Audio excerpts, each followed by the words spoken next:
فأنا ناصح لإخواني بالصدع بالحق تبيض وجوههم. السكوت في مسألة الحزبية يضرها، فاصدع بما تؤمر وأعرض عن المشركين. سلامي على دماج ورجالها والشيخ يحيى ودار العلم يا سعد بانيها. بسم الله الرحمن الرحيم. الحمد لله والصلاة والسلام على رسول الله وعلى آله وصحبه ومن والاه. فنحن بارك الله فيكم في قراءتنا من كتاب التبيان في آداب حملة القرآن لمؤلفه الإمام أبي زكريا يحيى بن شرف النووي رحمه الله. ونحن في الباب السابع وفي بعض الفصول منه، فمن أحب أن يقرأ فليتفضل. ما في أحد؟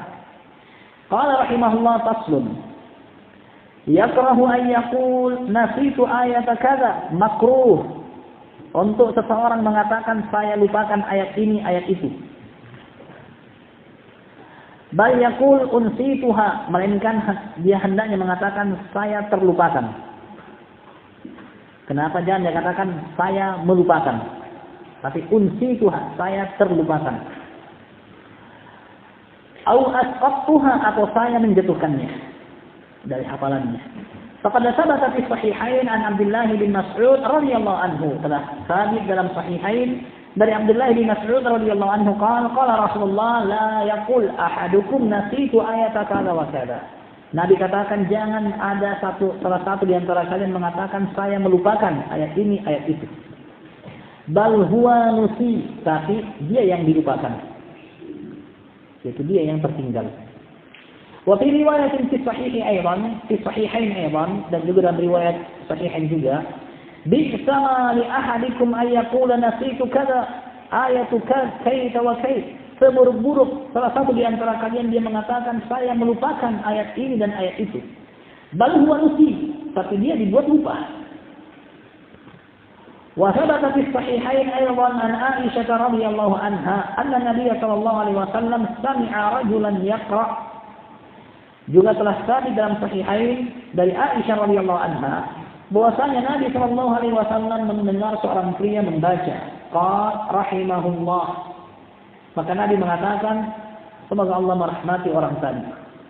Laqad adkarani ayatan kuntu asqattuha. Sungguh orang itu mengingatkan lagi aku suatu ayat yang saya telah jatuhkan. Maka jangan dikatakan saya lupakan. Di sini di antara adab Nabi mengatakan asqattuha, yang aku telah jatuhkan. Yaitu dia jatuhkan dari hafalannya. Dan dia jangan katakan nasituha, yang saya tinggalkan, yang saya lupakan. Tidak sepantasnya untuk meninggalkan ayat. Karena kalimat nasi dalam Al-Quran bermakna tark, tinggal. Saya tinggalkan. Tidak sepantasnya untuk meninggalkan Al-Quran. Tapi saya lupakan. Atau saya dibuat lupa. Nah, wa fi riwayatin fi sahih, dalam riwayat sahih, kuntu unsituha, dahulu aku terbuat lupa darinya. Wa amma ma rawahu Ibnu Abi Dawud an Abi Abdurrahman as-Sulami at-Tabi'i al-Jalil, adapun apa yang diriwayatkan oleh Ibnu Abi Dawud dari Abi Abdurrahman as-Sulami at-Tabi'i al-Jalil, annahu qala la taqul asqattu ayata kadza bal qul aghfaltu. Jangan salah satu di antara kalian mengatakan saya menjatuhkan ayat seperti ini, tapi katakanlah saya melalaikannya. Fahuwa khilafu ma sabata fil hadits sahih. Kata An-Nawawi, ini menyelisihi apa yang sabit dalam sahih. Dan ini ada ucapannya Abu Abdurrahman as-Sulami, seorang tabi'i. Lalu bagaimana mungkin kita pertentangkan dengan ucapannya Nabi? Tidak sepantasnya. Wal i'timad 'ala al-hadits, dan yang menjadi pegangan adalah hadis. Wa huwa jawazu asqattu, yaitu bolehnya mengatakan asqattu, aku jatuhkan. Nah, wa adamul karahatu fihi, dan tidak makruhnya mengatakan hal itu. Faslun: yajuzu an yuqal suratul Baqarah wa suratu Ali Imran wa suratul Nisa wa suratul Maidah wa suratul An'am wa kadzal baqi. Boleh untuk mengatakan surat Al-Baqarah, surat Ali Imran, surat An-Nisa, surat Al-Maidah, surat Al-An'am, dan demikian juga surat-surat lainnya. Wala karahata fi dzalik, dan tidak ada kemakruhan dalam hal itu. Wa kariha ba'dul mutaqaddimin hadza, sebagian pendahulu menganggap hal itu makruh. Itu Jangko bilang surat Al-Baqarah. Wa qala yuqal as-suratu allati yudhkaru fiha Al-Baqarah, tapi katakan surat yang disebutkan dalamnya Al-Baqarah. Dari mana sisi makruhnya? Dikatakan surat sapi. Masa suratnya sapi? Paham kenapa dikatakan makruh sebagian mutaqaddimin? Suratnya sapi. Suratnya keluarga Imran. Suratnya hidangan makanan. Suratnya binatang ternak. Karena sini ada idhofah. Suratu Al-Baqarah, mudhaf ilaih. Sehingga bisa diartikan suratnya sapi. Maka sebagian mutaqaddimin mengatakan, para pendahulu umat mengatakan, jangan katakan itu, tapi katakan apa? Surat yang ada penyebutan Baqarahnya. Surat yang ada penyebutan para wanitanya, yaitu hukum-hukum yang berkaitan dengan wanita. Surat yang ada penyebutan hukum-hukum tentang binatang ternak. Nah, wa suratul lati yuzkaru fiha Ali Imran, dan surat yang disebutkan padanya kisah keluarganya Imran. Wa suratul lati yuzkaru fiha Nisa, dan surat yang disebutkan padanya hukum-hukum seputar wanita. Wa kadzalikal baqi, demikian juga yang lainnya. Was-shawabul awwal, dan yang benar yang pertama boleh, dan itu tidak makruh, surat Baqarah dan seterusnya. Faqad thabata fi sahihain, telah sabit dalam sahihain an Rasulullah sallallahu alaihi wasallam qauluhu, dari Nabi sallallahu alaihi wasallam berupa ucapannya, suratul Baqarah wa suratul Kahf wa ghairihima mimma la yuhsa, penyebutan surat Al-Baqarah. Nabi mengatakan, "Na'am, iqra'ul Qur'an waqra'u surat Al-Baqarah wa Ali Imran fa innahuma yuhajjani an sahibihima yaumil qiyamah." Hafalkan surat Al-Baqarah, hafalkan surat Ali Imran, karena sesungguhnya kedua surat ini akan membela penghafalnya di hari kiamat nanti.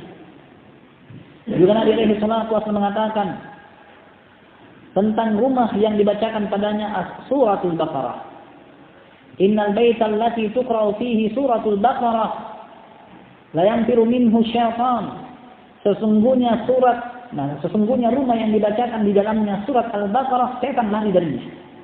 Wala yastati'u lahal baqalah, dan al-baqalah as-sahara, para sihir tidak akan sanggup untuk mengusiknya. Nah, Nabi alaihi salatu wasallam juga mengatakan, iqra'u surat Al-Baqarah, bacalah oleh kalian surat Al-Baqarah, fa innaha barakah, karena itu berkah. Wa tarkuha hasarah, dan meninggalkan membacanya adalah kerugian.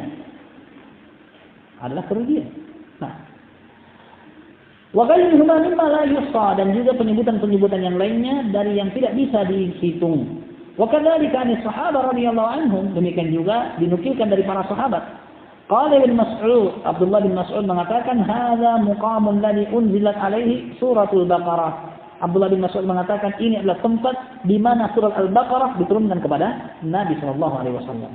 Wa anhu fi sahihain, dan juga dari Abdullah bin Mas'ud dalam sahihain. Qara'tu ala Rasulillah sallallahu alaihi wasallam surat An-Nisa, aku membacakan kepada Nabi surat An-Nisa. Begitu Abdullah bin Mas'ud dimintai oleh Nabi untuk membacakan Nabi surat. Iqra' alayya al-Qur'an, bacakan Al-Qur'an kepadaku. Kata Abdullah bin Mas'ud, fastatahtu surat An-Nisa, maka saya pun mulai membaca surat An-Nisa. Hatta idza balagtu fa kaifa idza ji'na min kulli ummatin bi syahid wa ji'na bika 'ala haula'i syahida, qala hasbuk. Begitu tiba ayat tadi, Nabi mengatakan cukup. Falsafattu ilai, aku menoleh kepada Nabi, fa idza 'ainahu tadrifan, ternyata air matanya sudah bercucuran. Sallallahu alaihi wasallam. Wal ahadits wa aqwalus salaf fi hadza akthar min an tuhsar. Hadis-hadis ucapan para salaf tentang hal ini sangat banyak untuk disebut. Wa fi surati lughatan, dan dalam kata as-surah ada dua bahasa. Ada dua cara penyebutan. Al-hamzu wa tarkuhu wa tarku aqsah, dikasih hamz surah, dan tidak ada hamzahnya, surah. Wattarku afsah, dan tidak pakai hamzah, lebih fasih, surah seperti yang biasa kita sebutkan. Wa huwa alladhi jaa bihi al-Qur'an, dan inilah yang disebutkan dalam Al-Qur'an. Qul fa'atu bi asyri suwarin, katakan kepada mereka datangkan 10 surat. Dan ayat-ayat Al-Quran mengatakan surin, suar. Nah, wa mimma dzakara al-lughatain Ibnu Qutaibah fi gharib al-hadits, di antara orang yang menyebutkan adanya dua penyebutan dalam kata surah adalah Ibnu Qutaibah dalam kitabnya Gharibu al-Hadits. Faslun, la yukrahu an yuqal hadhihi qira'atu Abi Amr aw Nafi aw Hamzah aw al-Kisai aw ghairihim. Tidak makruh untuk kita katakan ini adalah bacaannya Abi Amr atau Nafi atau Hamzah atau Kisai atau Qalun atau yang lainnya. Hadha huwa al-mukhtar alladhi alaihi amalus salaf. Inilah yang menjadi pendapat yang dipilih, yang diamalkan oleh para salaf wal khalaf min ghairi inkar, tanpa adanya pengingkaran. وروى ابن أبي داود عن إبراهيم النخعي رحمه الله أنه قال كانوا يكرهون أن يقال سنة فلان وقراءة فلان والصحيح ما قدمناه. Ibn Abi Dawud menukilkan, meriwayatkan dari Ibrahim An-Nakhai bahwasanya beliau mengatakan dahulu, dan Ibrahim An-Nakhai kalau mengatakan dahulu maka maksudnya para sahabat mayoritasnya. Mereka membenci untuk dikatakan ini adalah sunnahnya fulan atau bacaannya si fulan. Wasahih ma qaddamna, dan yang benar adalah apa yang telah kita sebutkan. Itu tidak masalah. Ini qiraah atas, ini qiraah Qalun, ini qiraah Kisai dan semisalnya. Nah, kita